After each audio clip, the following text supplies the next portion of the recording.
seara, România!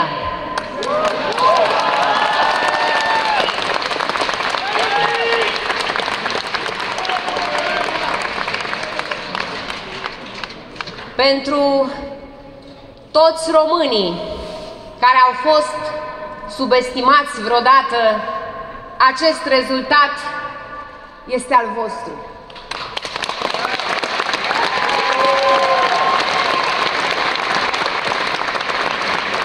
Pentru toți românii cărora li s-a spus că nu se poate, acest rezultat este al vostru.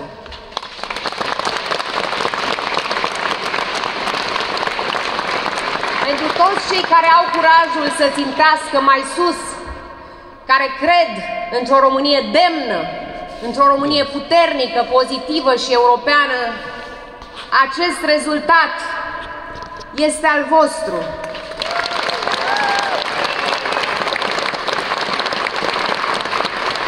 Tuturor celor care mi-ați acordat votul, vă mulțumesc pentru mobilizare și încredere.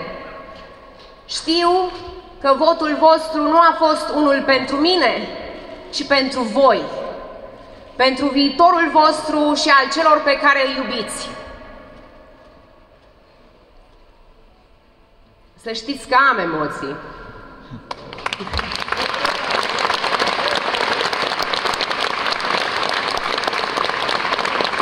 Promit că voi da totul pentru a mă ridica la așteptările tuturor românilor. Tuturor celor care ieri au votat cu un alt candidat, vă spun cu toată tăria că voi fi președintele tuturor cetățenilor.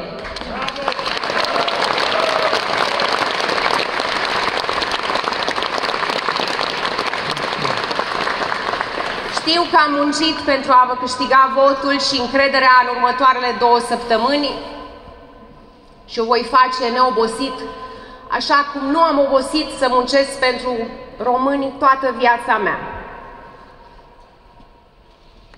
Fiecare vot este un mesaj că aveți alte așteptări de la țara voastră. Știu că eu și USR trebuie să ne facem partea noastră pentru a aduce această schimbare. Dragi români, vă auzim și vă vedem.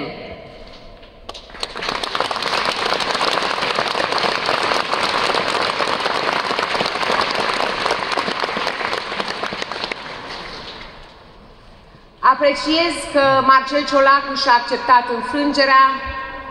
Este un gest de normalitate.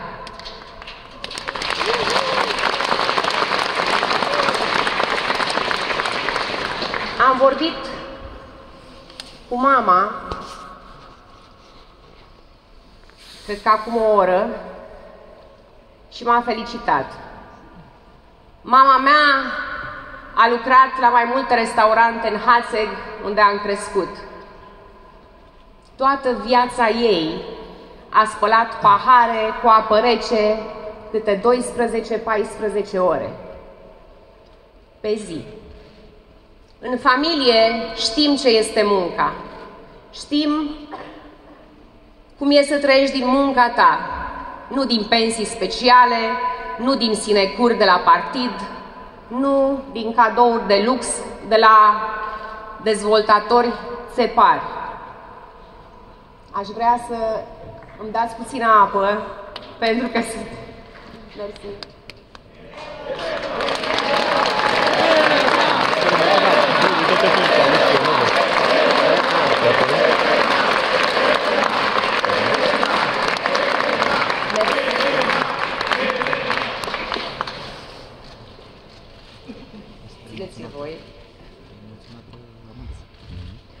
Vreau să construim o Românie în care poți trăi din munca ta, în care ești respectat pentru munca ta, în care statul muncește pentru tine, nu tu pentru el.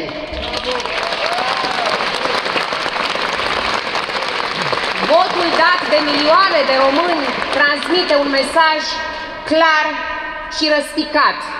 Ne-am săturat să fim disprețuiți de cei care ar trebui să ne apere. ne-am săturat. Vrem o democrație în care votul nostru contează, în care vocea noastră contează. Dragi prieteni, România intră într-o nouă etapă a istoriei. Pentru prima dată de la Revoluție, partidele Sistem, PSD și PNL nu au reprezentanți în lupta finală pentru funcția de președinte a României.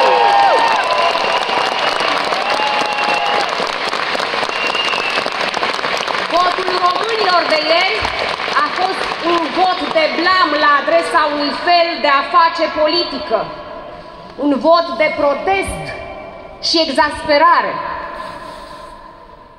Va veni timpul să vorbim despre responsabilitatea celor care ne-au adus aici, dar acum trebuie să ne unim pentru a apăra democrația noastră, libertatea pentru care s-a murit la Revoluție acum exact 35 de ani.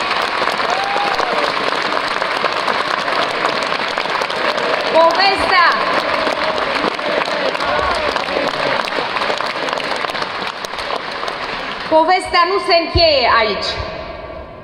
Din păcate, cu cât de mult am vrea să savurăm această victorie, suntem cu toții conștienți că ne aflăm în fața unui pericol pe care puțini dintre noi l-au crezut posibil. Azi ne-am trezit brusc într-o confruntare istorică între trecut și viitor, între păstrarea democrației tinere a României și putinism, între iubirea de țară și cei care vor să întoarcă România în sfera de influență rusească.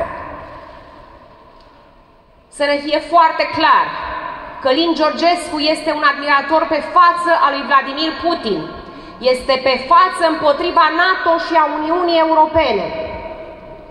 Are un discurs național ceaușist. Este pentru izolarea României, pe care el o numește neutralitate.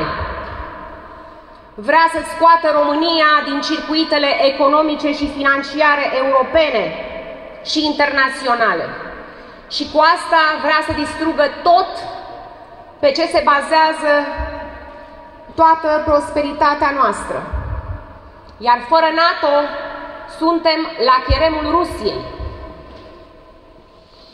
O spun cu voce tare și cu inima plină și o spun cu vocea milioanelor de români care se simt parte a familiei europene. Românii patrioți au rezistat în istorie de 10 ori invaziilor rusești. Vom rezista și acum.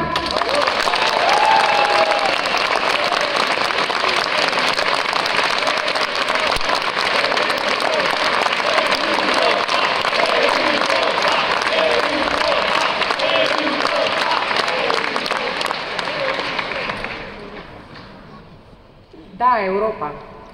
Da, NATO.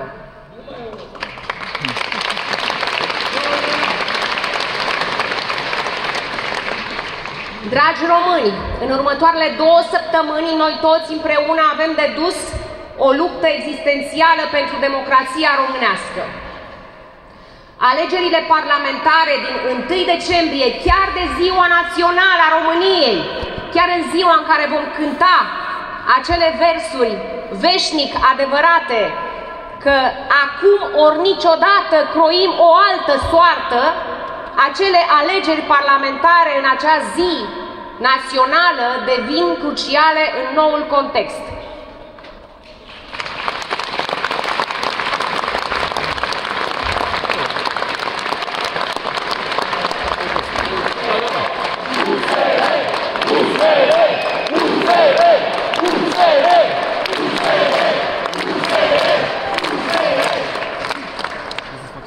USR a reprezentat ideea de schimbare și de curaj în politică. Acum, USR își asumă clar o luptă împotriva extremismului propus. Trebuie să ne mobilizăm toți cei care suntem pentru democrație și pentru modernizare în jurul USR. Dacă toate forțele reformiste se strâng în jurul USR, duminica viitoare avem încă o șansă să demonstrăm că suntem mai puternici decât ce se visează la Moscova.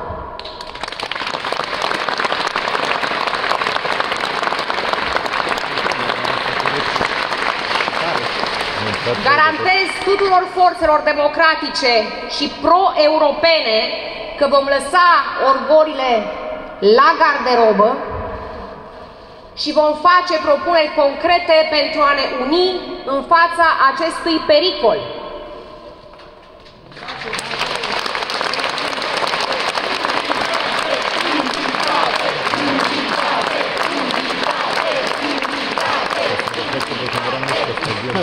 USR nu este perfect și, credeți-mă, știu asta foarte bine. Dar nu a trădat niciodată valorile Revoluției din decembrie 1989.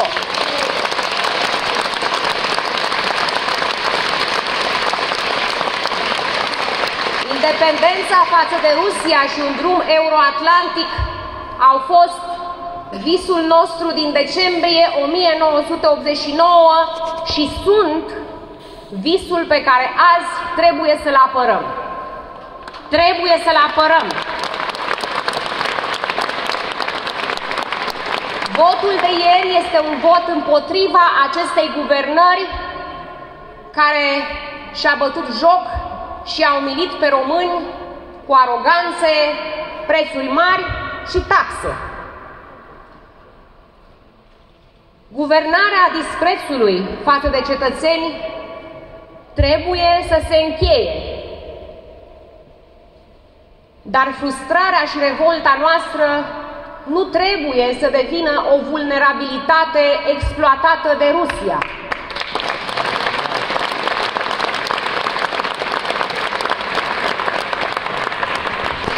Nu avem voie să permitem ca furia să ne arunce înapoi în trecut.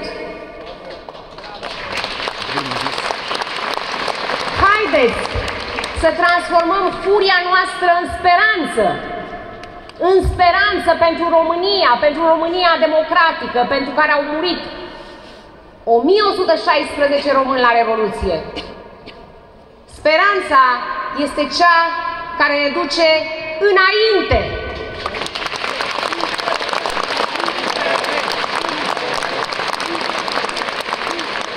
Implicarea este cea care ne duce înainte. Respectul este cel care ne duce înainte. Dragi români, nu lăsăm pe nimeni să pervertească ce înseamnă să iubești țara. Pe nimeni.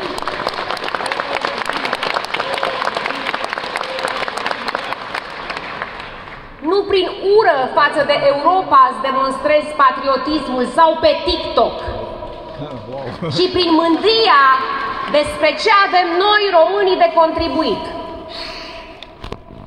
De aceea eu spun și celor care l-au votat ieri pe Călin Georgescu, sunt convinsă că mulți dintre voi nu știați de putinismul lui Călin Georgescu, că este anti-NATO și UE, că vrea o reîntoarcere la izolarea ceaușistă a României, o izolare care înainte de 1989 ne-a adus frig și sărăcie.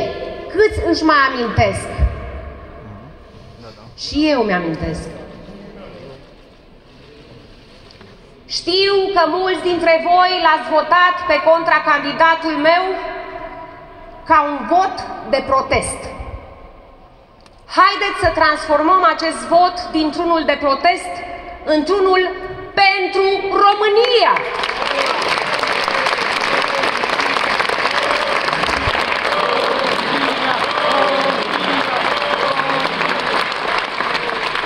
În ultimele luni și săptămâni am întâlnit mii de români în toată țara și în diaspora.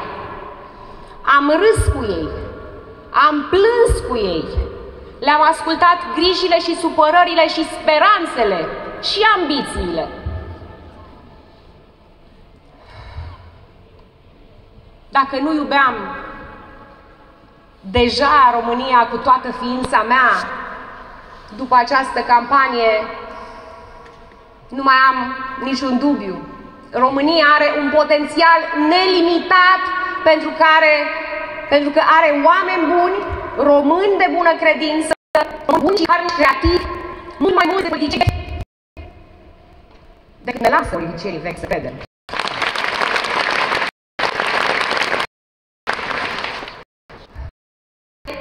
Vreau să spun cu câte din diaspora. Cât dintre voi aveți cineva în diaspora? Virează la dreapta. Toată lumea are pe cineva în diaspora.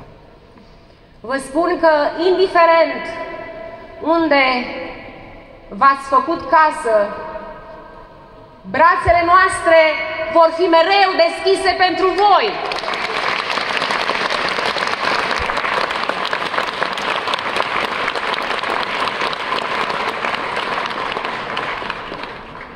Vom face totul pentru a construi o Românie în care să vă întoarceți, dragi români, cu drag. Dar avem nevoie și de voi pentru această construcție, de ideile voastre, de critica voastră, de voturile voastre.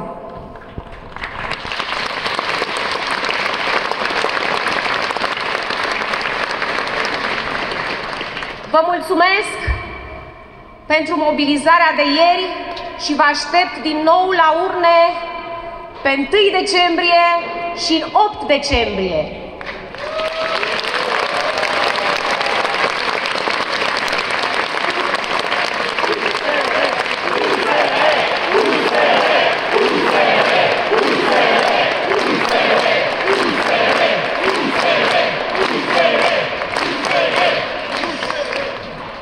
Mulți dintre români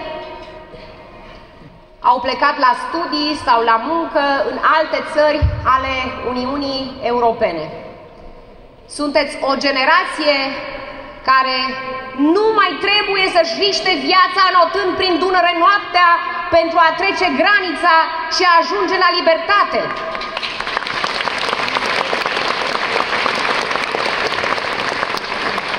Voi știți ce înseamnă Europa.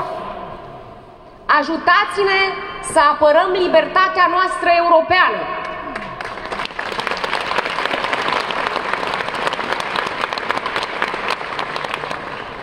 Dragi prieteni, mulți români mi-au scris azi noapte și azi dimineață. Sunt mii de mesaje pe care încă nu le-am citit. Au fost mesaje de felicitări, dar și mesaje care mi-au arătat multe îngrijorări. Amestecul de sentimente pe care îl simțim conține bucurie și speranță, dezamăgire și furie, dar și ceva la ce puțin s-ar fi așteptat. Frica. Mi-a scris o mamă al cărei copil cu o boală rară depinde de colaborarea în cercetare medicală la nivel european. Mi-a scris un domn care a participat la Revoluție și care nu vrea să trăiască din nou într-o țară în care trebuie să-și ascundă părerea. Mi-a scris un antreprenor care se sperie de o prăbușire a economiei dacă ieșim din spațiul economic european. Mi-a scris un elev care trebuie să decidă dacă va emigra sau nu și care se teme de victoria unor extremiști. Mi-a scris și o pensionară care nu vrea să se trezească cu armata Rusiei la graniță doar pentru că s-a trezit un individ să ieșim din protecția NATO.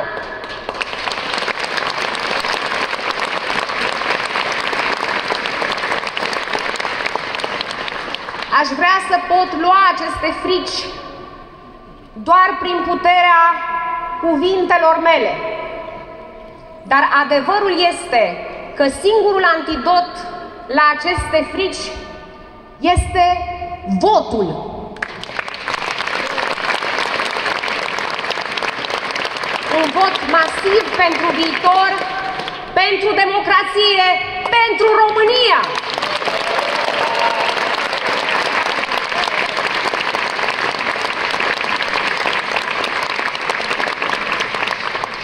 Mai avem 6 zile până la parlamentare și încă 2 săptămâni până la prezidențiale. Este lupta generației noastre.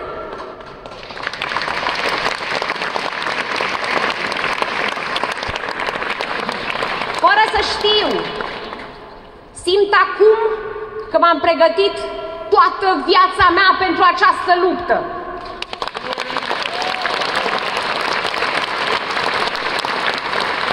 Sunt gata să mi-o asum, dar nu pot fără voi.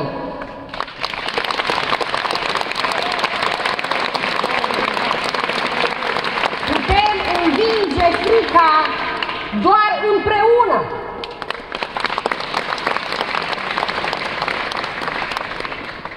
Vă cer politicos de azi, în fiecare zi, să vorbiți cu cel puțin 10 oameni pe care să-i convingeți să vină la vot pentru o Românie europeană. Vă cer politicos pentru cei care vă simțiți acasă pe internet să fiți vizibili în toate rețelele sociale, pe Facebook, pe Instagram, pe TikTok, să postați despre motivația voastră de a apăra România. Vă cer politicos să fiți prezenți, hotărâți, curajoși, dar mai ales să fiți iubitori.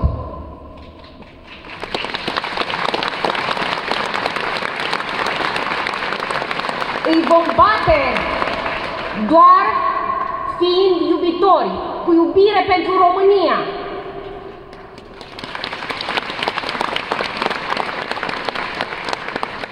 Haideți să ne mobilizăm cu toții, din Timișoara până la Suceava, din Muntenia până în Moldova, din Constanța până în Oradea, să îmbrățișăm această țară minunată, să ridicăm potențialul fiecărui copil și a fiecărui om. România se poate! Se poate! Asta să ne ajute Dumnezeu! Se poate! Vă mulțumesc foarte mult!